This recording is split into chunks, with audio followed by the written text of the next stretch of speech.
Caleb Wilson's one of my favorite prospects in this draft. This year as a freshman at North Carolina, I thought he did some really impressive things. His athletic profile, his size, it's all NBA prototype. And he averaged almost 20 points a game as a freshman. His season was unfortunately cut a little short because of a couple injuries, but he's a tough guy. He wanted to stick it out. He wanted to come back for North Carolina so he could participate in the NCAA tournament, try to take him on a little bit of a run. Unfortunately, that didn't work out, but what he was able to accomplish before he got injured was really impressive.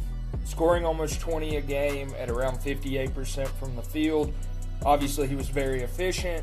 The three-point numbers are not great, but he was sitting around 3 assists a game, 9.4 rebounds. He was pushing double-double every single night, 1.5 steals per game, 1.4 blocks, and 2 turnovers. And despite the fact that his season was cut short, he was still able to pull off being a second-team All-American, as well as being a member of first-team All-ACC and the ACC All-Freshman team. Really impressive accomplishments for a guy of his age and who unfortunately did miss some time at the end of the year. I think that what stands out to me about Caleb Wilson is just how simple and easy it is to see his game translating to the NBA.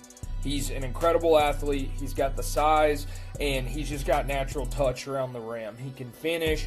Most of his shots are dunks, which is great. Like, we need more stand-up, dunk it big guys in the NBA. I think that there's a lack of that right now. And when you see guys like DeAndre Ayton who are starting games for the LA Lakers, like, you know how bad the big man situation is in the league right now. Somebody like Caleb Wilson, I think, can come in and start from day one. And the thing that I really like about him is Caleb was playing like the 3 and the 4 in high school. Like, he was way more put it on the ground, mid-range jumpers, he was shooting more threes. But what we saw at North Carolina was him translate and become almost more of a 4-5. It was a little complicated there because they had Henry Visar as well. So both of them were, a very good presence in the post. Both of them got their looks. But Caleb Wilson off the back cuts, the lobs, all that stuff, he was very efficient, very good finisher at the rim. I think he was one of the most talented dunkers in the country. Very consistent with that. And so to me, looking at him translating to the NBA, I see a guy that's a plug-and-play starter from day one. In a draft like this draft, a lot of people are going to be talking about ceiling. Who has the highest ceiling? We see it with all the guards at the top of the draft trying to sort out, this guy versus this guy. But this draft has a severe lack of quality big man talent. I think that there's a massive drop-off as we go down the board, and despite there being a lot of really interesting wings and guards available, that it's easy to start comparing ceilings and floors and what everybody can bring to the table. When we're looking at how many teams in the league right now need a big man, a guy like Caleb Wilson is a can't-miss prospect. I think that we got to stop thinking about ceiling and well, this guy could potentially be more. This guy could be this. This guy could be Steph Curry or Jason Tatum. It's like, most likely they're not going to be Steph Curry or Jason Tatum.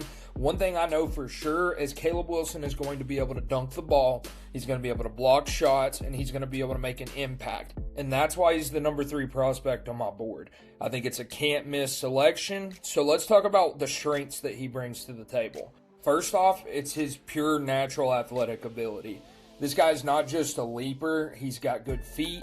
He can move. He's very mobile for his size. And despite the fact that I think he will be able to play the 4 or the 5, this guy can move like a 3.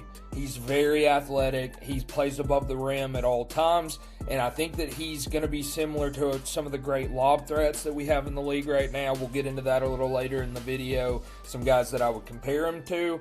But I think that athleticism is going to be able to help him make an impact and get consistent minutes from his first game in the NBA. And that's basic. This guy's a good athlete. All these guys are good athletes, obviously. But Caleb Wilson is a different level of athlete. Just watch these highlights. Watch the clips of him playing above the rim, how he'll read and react when the ball's sitting up there, about to roll off. He's jumping up. He's going to go get it. He's going to put it back. Or some of the jumpers that he gets put back dunks off of. Like, he's just got a great feel for finding the ball in the air and putting it in the rim. It's basic, but it's so needed for so many teams, and so that's why I say that his athleticism was one of his biggest strengths. The second strength that I see with Caleb Wilson, very similar to the first, is just his physical finishing ability. This is not a guy that can only dunk it when he's wide open in transition. He will finish over people. He will finish in traffic. He's not scared of contact, and he's the type of dude that's going to get to the free throw line because he will put his body in harm's way, and you better get out of the way because he's going to dunk on you. And that's why I say physical finishing is his second strength that he brings to the table. I think, again, it's simple, but we need those guys in the NBA that can just consistently catch the ball on the block, rise up, and either go to the free throw line or finish. And Caleb Wilson's going to be able to do that. That's why I think he'll be able to play the 5 in the NBA, because he is going to be a threat in transition. He's going to be a great dunker when you get him out with a little bit of space, but it's also going to be in the half-court sets. When you throw the ball down to him down low, he can hit a little drop step and boom on somebody. He can hit those backdoor cuts. He can hit the pick and rolls. So I think his physical finishing is another massive, massive piece of upside that Caleb Wilson brings to the table. The last piece of upside that I want to talk about with Caleb, his third biggest strength that he brings, is defensive upside. Caleb's going to be able to guard multiple positions. I think he'll be an awesome, awesome player to have in those switching situations because his size and his wingspan and his ability to move his feet. I don't worry about this dude getting switched out onto guards. I think he'll be able to handle it. But also think down low, like he's going to have that timing. And similar to what we've seen from Cooper Flagg with the timing as, okay, I'm not 7'2", but I will see where you're at, I will come over and help, and I'm going to send your shot 3 rows into the bleachers before you even see me. I think he's got that defensive upside to where he will be able to protect the rim. He will also be able to switch and move his feet. And I think saying that Caleb Wilson will be able to guard 1 through 5 once he gets a couple years under his belt is not the craziest thing ever. I think that he's got that Draymond Green level of upside as far as a mix of size and ability to guard those bigger players, but also the footwork and quickness to be able to guard smaller guys and guards. So to me, these 3 elements of his game are the most exciting, the most easily translatable to the NBA, and those are his 3 biggest strengths. But now we have to talk about a couple weaknesses that I've identified with Caleb Wilson that maybe potentially could hold him back from having the highest ceiling, but we'll see what we think. The first weakness, it's pretty obvious. It's his 3-point shooting. Shooting 26% from 3 is not good. I mean, we know that. And it's hard to imagine that Caleb Wilson is going to have a lot of shooting upside in the NBA. In total, during his freshman year at North Carolina, he only took 27 threes, and he hit 7 of them. So he's made 7 threes in the last year. We did see a little bit more shooting and flashes of that, creation out on the perimeter from Caleb when he was in high school. But we've seen that from a lot of guys. And to me, I just don't think this is something that the NBA team that drafts Caleb should really be worrying about at the beginning. There's so many other ways he'll be able to make an impact. So shooting is a weakness, but I think that in the modern NBA, your guards, your wings are supposed to be the ones you rely on for shooting. Yes, is it awesome to have a big that can space the floor? Sure. But how many bigs that can space the floor do we see that, he's not a good defender, or he doesn't really give you anything besides shooting? Call Anthony Towns and Nikola Vucevic. Towns is a very talented offensive player, but to me, a guy that can bring that defensive stability and bring you those, consistent lob threats and athletic above the rim ability, that's more exciting and more valuable to me if I'm trying to build a team to win the finals than having a guy that can space the floor and shoot it. I don't want my center to be out on the 3-point line all the time. I'm not looking for Brook Lopez. I want somebody that can make an impact on both sides of the floor, and Caleb Wilson's got it. So although his shooting is a major weakness, I don't think that it's going to be something that holds him back from reaching his potential in the NBA. The second weakness that I want to talk about is just his ISO creation ability, which again, I don't think is that important, but with Caleb, it looks a little clunky in the moments where they get him the ball in the high post or out like a little farther out on the baseline. It's a little clunky. He kind of just throws his body around, and although he can hit some of the mid-range, and I think that might be a small part of his game in the NBA, not really a ton of creation ability there. But again, this guy has all the tools to play that simplified role where, to me, if you say, all right, we don't want him to shoot threes, we don't want to give him the ball in a situation where he's going to have to go dribble and create something, you're going to make it better for your team and you're going to make it better for Caleb Wilson. I think that just having him in that simplified dunker, shot blocker, rebounder, run the floor, play hard. Like, having him in that role and not adding these stupid extra things to his plate that are just going to slow his development and really not help your team at all, I think that's the way that you're able to counter these weaknesses and not make it negatively affect your team. So, has to be addressed. ISO creation ability and the three-point shooting are not great for Caleb Wilson, but at the end of the day, I don't think that those weaknesses are things I'll look at and say, oh, let me knock him as a prospect, bring him down a little bit because of that. I don't think it's that big of a deal. I want to look at some player comparisons that I have for Caleb Wilson. There's three guys that you'll see on the screen here. It's Jaren Jackson Jr., Jalen Duren, and Amari Stoudemire. And to me, he's got elements of all three of these guys to his game. I think Amari is such a good comparison because of how good of a lob threat finisher around the rim he was. And Jalen Duren's the same thing. What we've seen Cade and Jalen Duren be able to accomplish for the Pistons this year with that simple pick-and-roll game where he just feeds Duren in his spots and he's able to finish around the rim, so impactful. I mean, we've seen the Pistons have been able to accomplish being the 1 seed because of Jalen Duren's development and how Cade Cunningham's able to get him involved in the game. Amari Stoudemire with Steve Nash was a very similar thing during his prime, and so I think I see a lot of Duren and Stoudemire and Caleb Wilson just in his ability to finish around the rim. But why I have Jaren Jackson on here is more for the defensive side of things. We've seen Jaren Jackson win a Defensive Player of the Year in the NBA. I think that Caleb Wilson has a similar kind of defensive rim protecting upside. I think that he'll be able to stand down there and protect the glass. I think he'll be able to pull down boards, and I think that he will be able to block a lot of shots. I think that Jaren, being a little undersized, being under 7 feet, being the kind of rim protector he is, gives me a lot of hope that Caleb Wilson could do the same thing.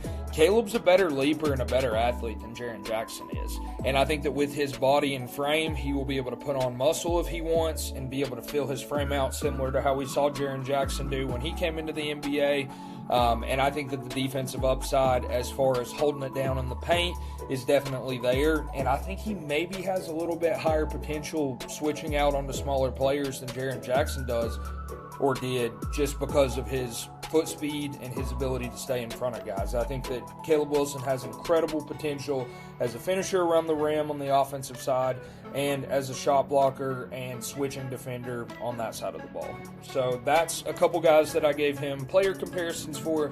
You have to let me know what you think down in the comments if you think that there's somebody else you see Caleb Wilson being a little more similar to, or if you like the comparisons to these guys.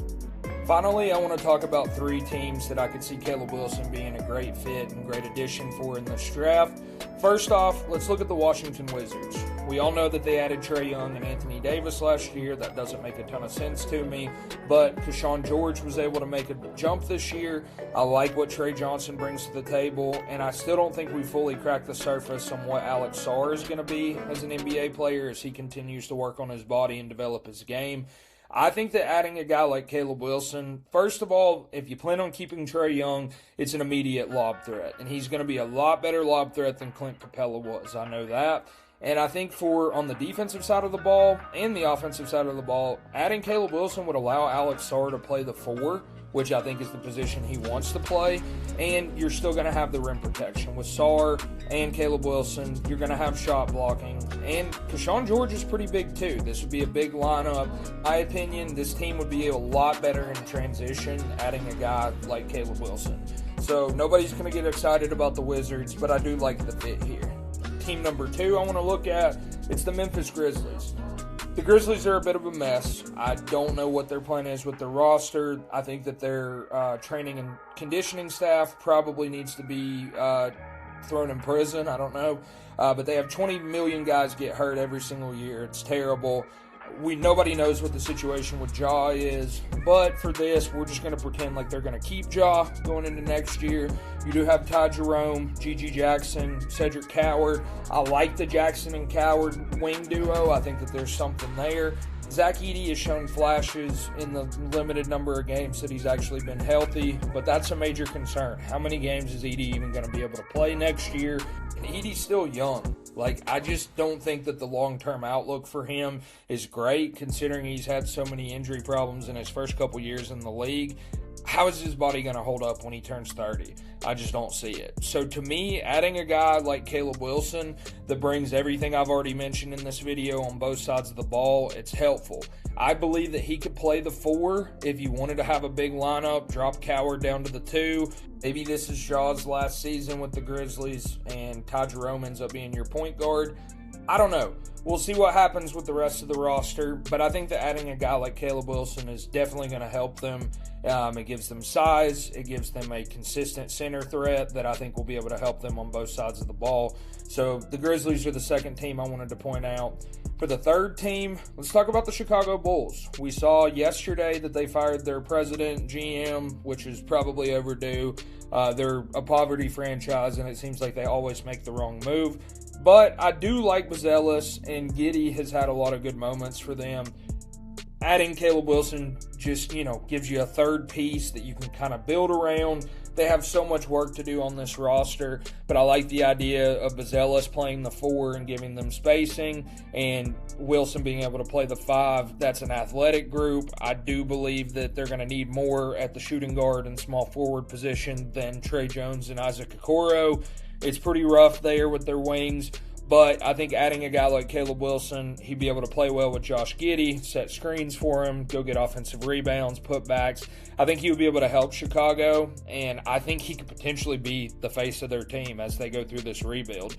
Him and Buzelis, I would love the upside of them together, and so that's why I have Chicago as the third team I wanted to mention today. So just a recap on the videos I've made so far. AJ Devonta is my number 1, Acuff is my number 2, and Caleb Wilson's my number 3 in this draft. Up next, we'll be covering my 4th prospect in the draft. I think this is the point where it gets a little dicey. Everybody's going to have their different opinions. People may completely disagree with my top 3, but that's the beauty of this draft. Anybody can have their opinion, and nobody can really tell them that they're wrong because this is such a loaded draft.